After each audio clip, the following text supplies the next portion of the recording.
be done. He chose to be my victor, and assured my pardon won.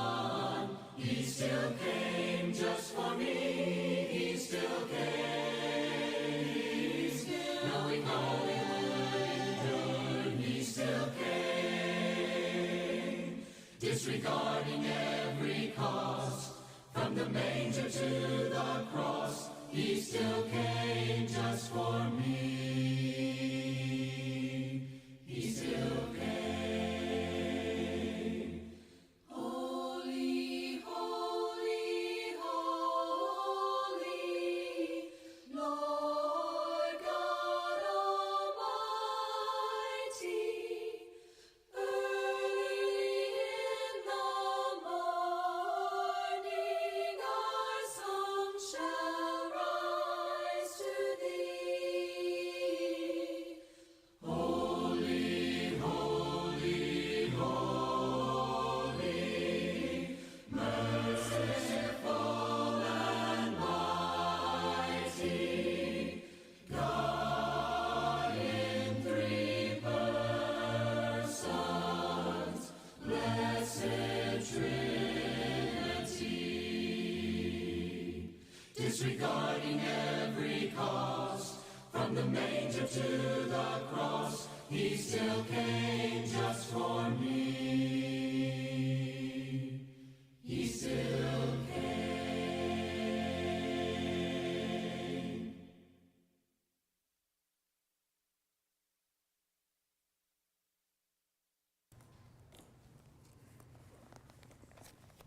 All right, well, for the third time, good morning, and I'm glad all of you are here today. And John is out of town. He'll be back next week.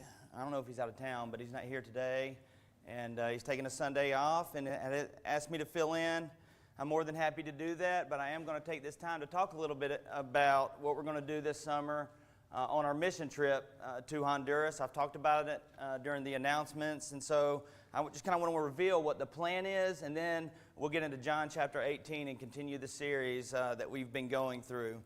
I wrote Transformation Through Sanitation, and I know that sounds kind of strange for a mission trip, because when you think about mission trip, you think about evangelism and, knocking doors and VBSs and things like that. But I think sanitation is a pretty big deal, especially with the big picture idea of mission work. And in mission work, you want to create things that are systematic. You're supposed to play that during the closing, Richard, to try to inspire people to respond. We want to create a systematic and cyclical approach to mission work, rather than just like a material dependence. Hey, we need something, can you provide that for us? And so ideally we would create some type of system that can provide a hope for a future, or where an entire village or a community or even a country can have hopes planted in their heart that they didn't have before. And then when we pack up and get on the airplane and come home, they're able to continue with spiritual growth and formation, and also with the relationships that are created through that. So sanitation is important. This morning, and pretty much every morning, I do something that I rarely think about. I wake up, and usually the first place I go is to the restroom. Turn the water on if I need it, use the restroom if I need it. If I need to bathe, I'm able to take a shower at any time. And I never really think about how big of a blessing that is. It's a normal thing for me, and probably for you too, that we don't even notice it. But for many families in rural Honduras, that reality just does not exist. There's not a bathroom. There aren't bathrooms there. The only bathrooms that I know of are the ones that are at restaurants like Burger Kings and things like that, and at the compound that we stay. If we go outside of there, they're not bathrooms in the sense that we think of a bathroom. We think of a bathroom that has just everything we need in it: running water, a place to bathe, a place to use the restroom. But those are three separate places in typical homes in Honduras, and a lot of them don't even have a toilet for themselves. It's shared among families and areas and neighborhoods. So daily life especially in Toro Muerto, Honduras, where we go, includes having to walk into the woods and use open ground. A lot of times it's near the same water sources that they use for cooking, and they don't really drink that water, but they cook with it, they grow stuff in it, and it's just not very, very sanitary. It's convenient for them to use the bathroom close to their home instead of going far off where it can't contaminate anything, but that's just what's normal. That's just what's normal for Honduran, and it's a major risk problem. And it's something that I didn't even think about until a few years ago, but I've noticed this kind of pattern, the sanitation problem, in all the villages that we go to in the Agalta Mountain region of Honduras. And I've been going for the last 25 years, and you can see some of the pictures. That's the latrines that are just not within walking distance of the church that we go to, that we built in 2018. And so when sanitation is missing, it's not just an inconvenience to people. It's not healthy. It can be dangerous. When human waste is not contained, it contaminates everything: water, soil, food. And I'm not talking about anything luxurious that we want to, that we're trying to do as a mission team. These communities use a common water source, so they don't have running water all the time. In Toro Muerto, they have 4 hours of running water every 8 days, and so they have to store and save up and use it for whatever they can. So the main water source there is a deep well that's located about 18 feet from a latrine that does not go into the ground. There's a pipe that goes down into the ground, and then it comes out and goes into the stream that's below the house. Electricity there is scarce. The vast majority of homes do not have a steady source of electricity. I remember last year we were building something and we needed to cut some metal, cut some rebar. And it took them about 45 minutes, but there was an extension cord that made its way down to the church, and I have no idea where it came from. It just ran up the hill, and I don't know where it came from, but we were able to cut the rebar. So when we talk about vanities and shower curtains and walk-in closets, cabinets, medicine cabinets, things like that, that is not part of bathroom planning in Honduras. And the result is preventable disease, especially in children. Kids get sick. There's two major sicknesses: the infections from stuff like this, also the respiratory things from sleeping on dirt floors, the respiratory issues. And, we want to help them with their health, but along with that, they miss school, miss church. Families spend the little bit of money that they have on trying to remedy these illnesses. And so this cycle of poverty continues. And here's the part that's kind of, I would say, difficult to grasp until you realize what it is, but basic needs just simply are not being met. A latrine is a simple structure, but it changes everything in a community. It contains the waste instead of spills it out into what they use to eat and drink and cook with. It reduces disease, provides safety. I mean, you can look at some of those. If you'll go back one slide, Richard, if you can see those.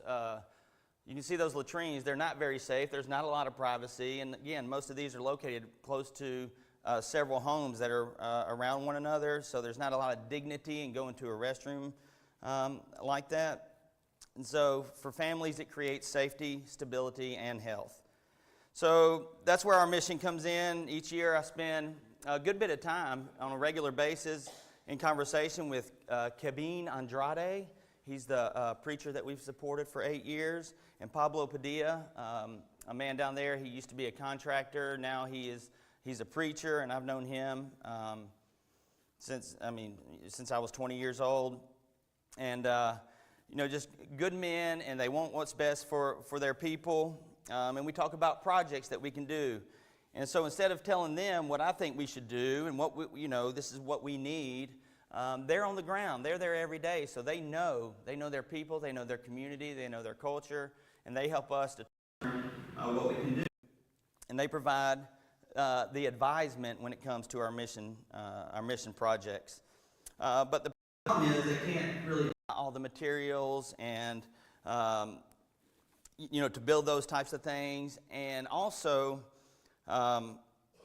they need help with some of the science that goes behind it, just like I need help. I don't know the science of latrines, but apparently there is some.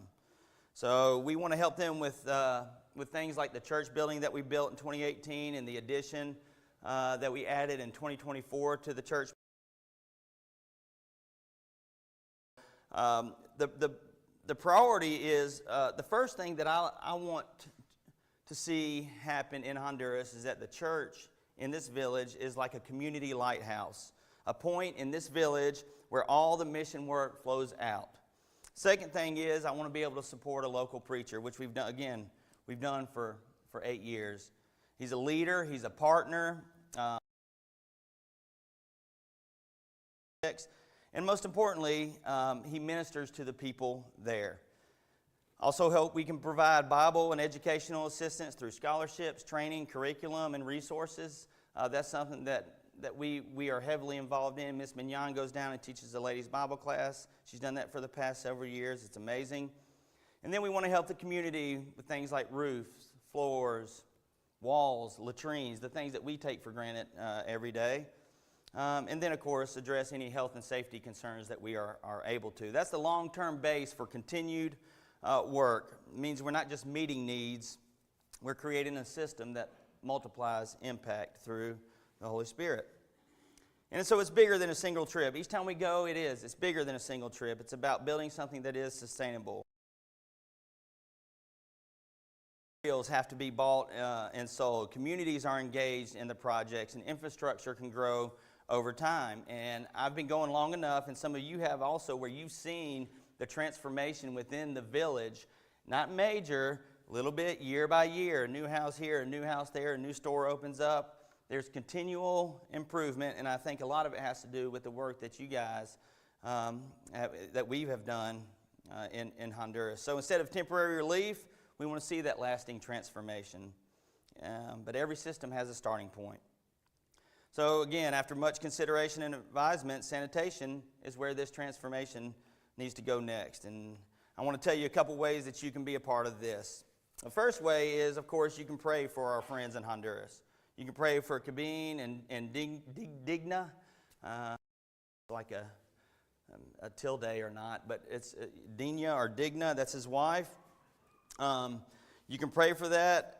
You can also give, of course, you can give to that project. We have a box outside where the money goes to support Cabine. I think it's $450 a month that we pay him, and that is his full-time exclusive job. So he gets a little over $100 a week to be a full-time preacher there. When it comes to the latrines, I've got the cost and the material list for that. The latrines cost less than $500 each for the materials. The deal we make with them is if they dig the hole, we'll build the latrine. So they're invested into it. They're not just going to sit there and watch us work on this. They'll dig their hole. It needs to be 10 feet by 10 feet by 10 feet. And then they can have a latrine. Last year we were there. They were a family right outside of the church building they were starting on a new latrine, and so there was this huge hole just like right next to where we parked our trucks. But you know, that's another way that you can help. And of course, another way is you can provide funding for projects in general. And when we do that, you do help somebody, but you also help some of our missionaries, because part of the cost of the trip is the project cost for people that go. So the more funding that we get for the projects, the less that each individual has to pay to go on a trip. And so your generosity and investment into this mission and this community can help build a latrine for a family. And I say for a family, but it's more than just for a family, because it's an isolated building, and so a lot of times families live close within proximity of one another, and so they will share a single latrine. So you can provide it for more than just a family. And of course, other way that you can help is you can pack your stuff and get you a ticket, and we can make the trip. We want to provide materials and assist with friendly, inexperienced labor to build these structures. And every dollar, I think, moves us closer to a community that's healthier, safer, and more stable. And this community is a community that has a church planted there by Forsyth Church of Christ. And so I want to leave you with this picture. Imagine a family, a mother, a father, children living in a place where one of the most basic human needs is unsafe. And then imagine that changing, not because of something very difficult or complicated, but because someone chose to step in and help with something simple. That's what we're going to do. We're not just giving them a latrine and giving them security and safety and dignity, but we're building a system that can last for a long time.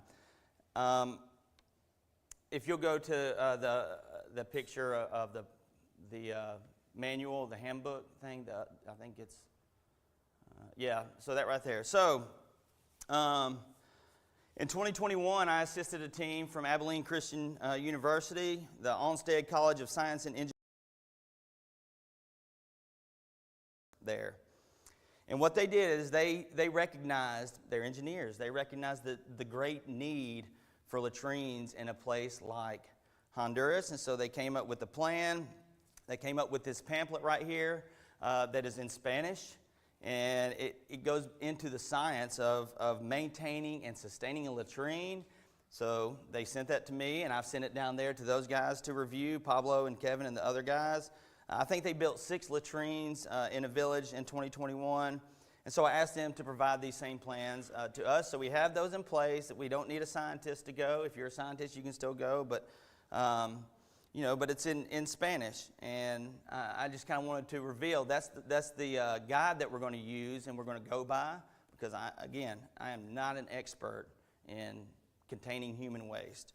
So, I just want to finish with this before we get into John chapter 18, that a simple structure can break a cycle of poverty, and it can start with projects just like this. So that's what we'll be doing this summer. Hope you all are excited about it, about our church undertaking kind of a central international mission here.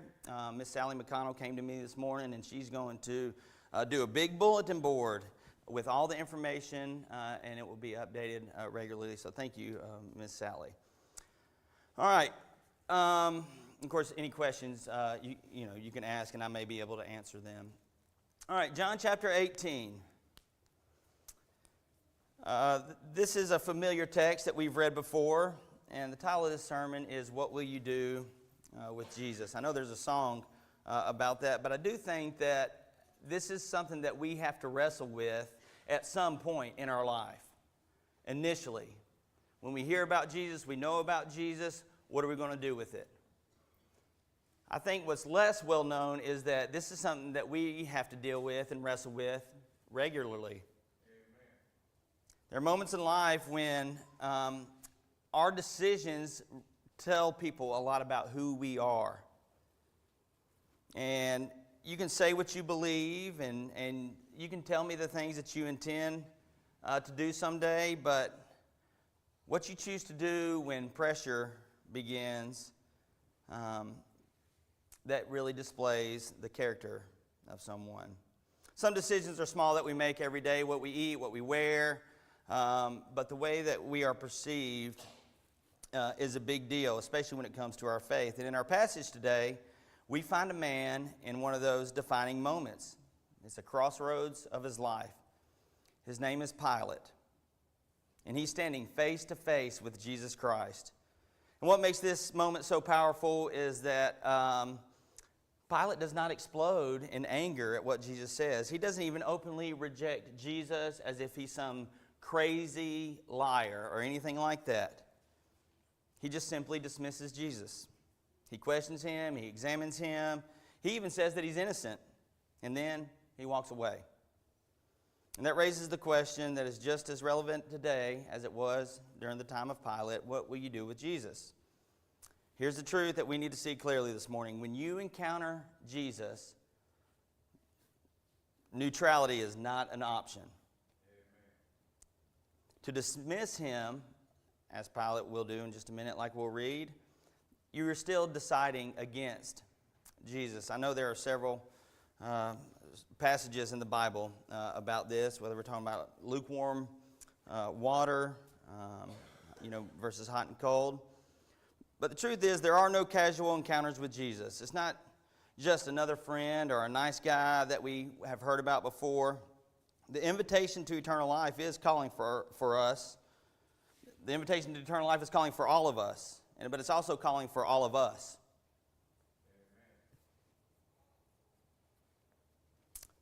A life committed to the pursuit of Christ-likeness, and in that pursuit, our faith will be tested. So, if you've experienced the testing of faith, or you're thinking about following Christ, maybe there are some examples in this passage that can help us prepare for what we may face in our lives. Maybe this week, maybe even today.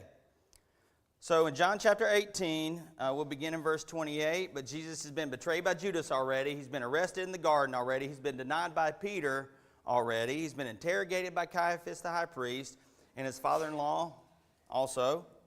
And now he stands before the governor or the prefect of Judea, Pontius Pilate. So we'll pick up in verse 28 of John chapter 18. Then they led Jesus from the house of Caiaphas to the governor's headquarters. It was early morning. They themselves did not enter the governor's headquarters so that they would not be defiled to eat the Passover. Pilate went outside to them, and he said, "What accusation do you bring against this man?" And they answered him, "If this man were not doing evil, we would not have delivered him over to you." And Pilate said to them, "Take him yourselves, and you judge him by your own law." And the Jews said to him, "It is not lawful for us to put anyone to death." And this was to fulfill the word that Jesus had spoken, to show by what kind of death he was going to die. So Pilate entered his headquarters again, and he called Jesus, and he said to him, "Are you the king of the Jews?" And Jesus answered, "Do you say this of your own accord, or did others say it to you about me?" And Pilate answered, "Am I a Jew? Your own nation and the chief priests have delivered you over to me. What have you done?" And Jesus answered, "My kingdom is not of this world. If my kingdom were of this world, my servants would have been fighting that I might not be delivered over to the Jews. But my kingdom is not from this world." Then Pilate said to him, "So you are a king?" And Jesus answered, "You say that I'm a king. For this purpose I was born, and for this purpose I have come into the world, to bear witness to the truth. Everyone who is of the truth listens to my voice." And Pilate said to him, "What is truth?" And after he had said this, he went back outside to the Jews, and he told them, "I find no guilt in him. But you have a custom that I should release one man for you at the Passover. So do you want me to release to you the king of the Jews?" And they cried out again, "Not this man, but Barabbas." Now Barabbas was a robber. The pressure that Pilate was under here is something that I think that we can relate to. Maybe not exactly, but pressure is something that we constantly deal with. We always feel like there's something that we have to do, or somebody needs something from us, or somewhere that we have to go.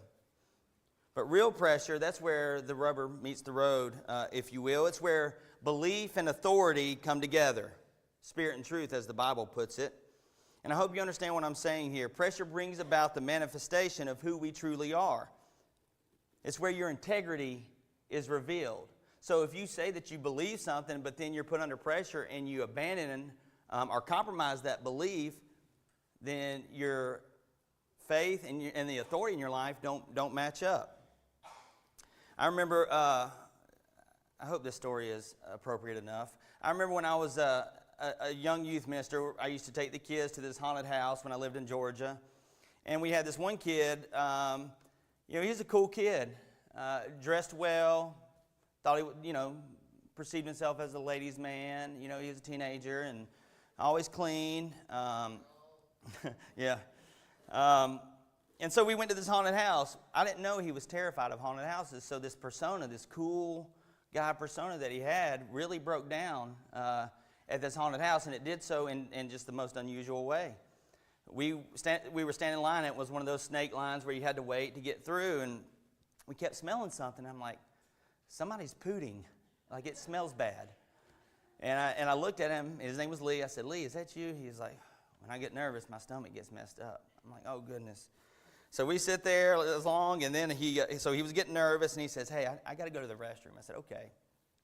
So he leaves. He leaves and goes to the restroom, and we're waiting, standing in line, about to go in. And I'm like, "Where is he? Like, we can't. Like, did he get abducted or something?"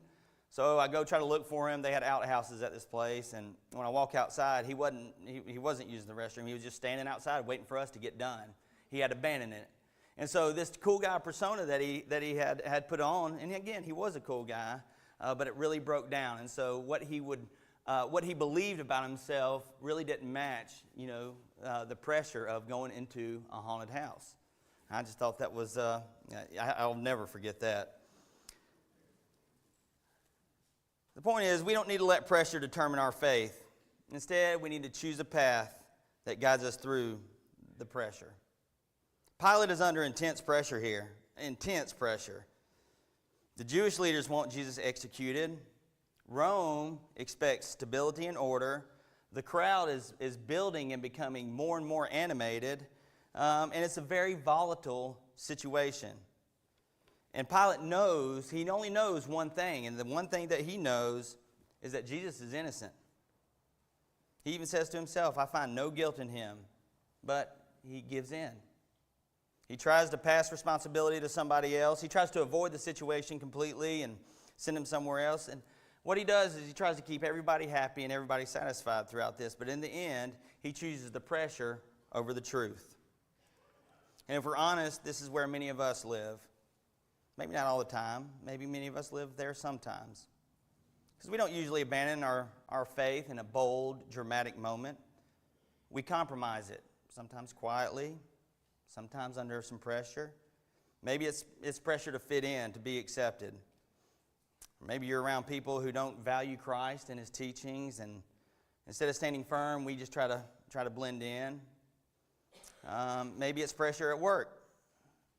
You know what's right, morally right, but speaking up might cost you something, your reputation or your position or your comfort. Maybe it's pressure internally that we have. You feel the tension between what you want and what you want to do and what you know God commands and you know what God is calling you to do.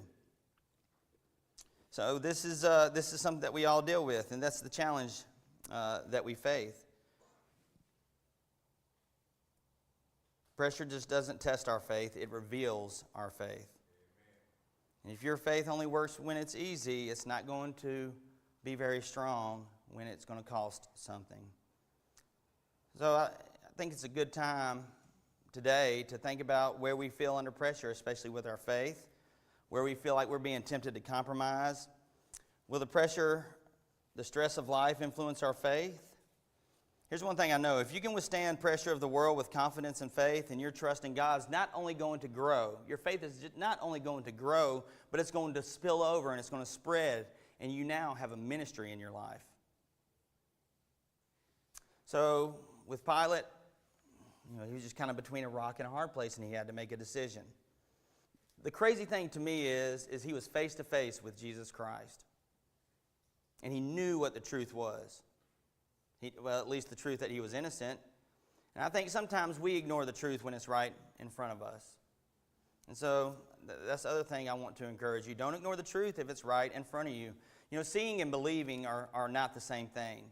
A lot of people saw Jesus. That doesn't mean that everybody that saw him believed in him. Amen. Pilate asked him, "Are you the king of the Jews?" And Jesus gives a clear answer. He says, "My kingdom's not of this world. I've come to bear witness to the truth." So can you imagine what that would be like, looking into the face of Jesus, the author of truth? And here's Pilate standing face to face with the one who is truth, and he does not recognize him. Maybe he didn't recognize him because Jesus does not fit his expectations of what a Savior should look like. Or maybe he doesn't meet his expectations of what a king should look like. Or maybe there's no army behind him, no power display, no political maneuvering, no outbursts from Jesus. It was just a man, beaten down, standing there calmly and quietly responding to his answers. And so Pilate assumes this can't be the guy. This can't be what everybody's waiting for. I think we do the same thing sometimes. We don't reject Jesus because we lack evidence or we lack access to the truth. We reject him sometimes because we like what we like more. We don't like what the truth requires of us. And this is just... Ignoring truth does not remove the responsibility of responding to the truth. It actually increases the responsibility. It's like driving your truck and seeing a warning light on your engine. You know it's there, you know it matters, something's wrong, but you keep going because you don't want to stop, it's inconvenient to stop. And of course, Eventually it's going to catch up to you. Some of us may be doing that spiritually. Many of us know what Jesus has said. Many of us know what he's calling us to do.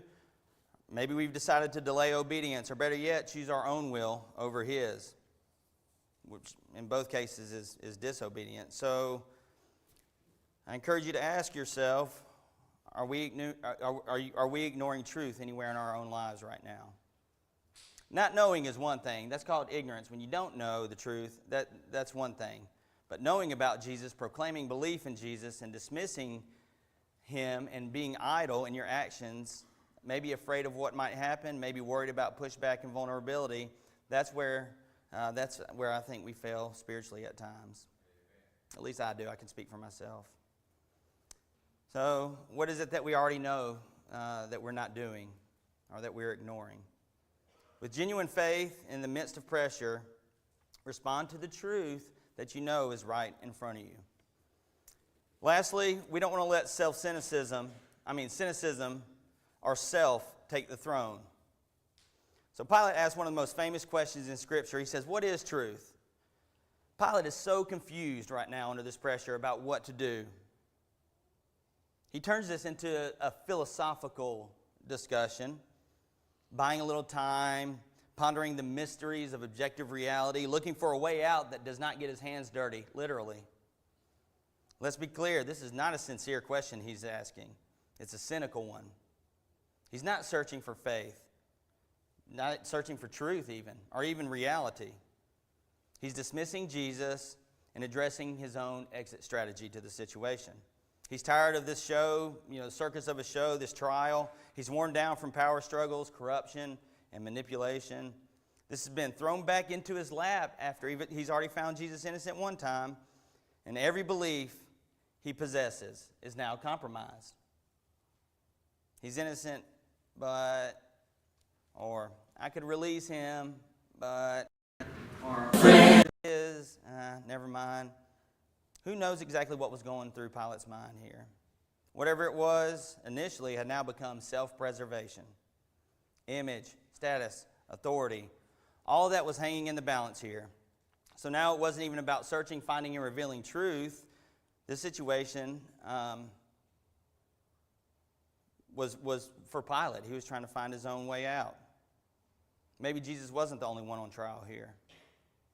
Our cynicism has a way of doing that. It hardens our heart. At first we feel conviction, but each time we compromise that conviction, it becomes a little less important, and we become a little more calloused or hard-hearted.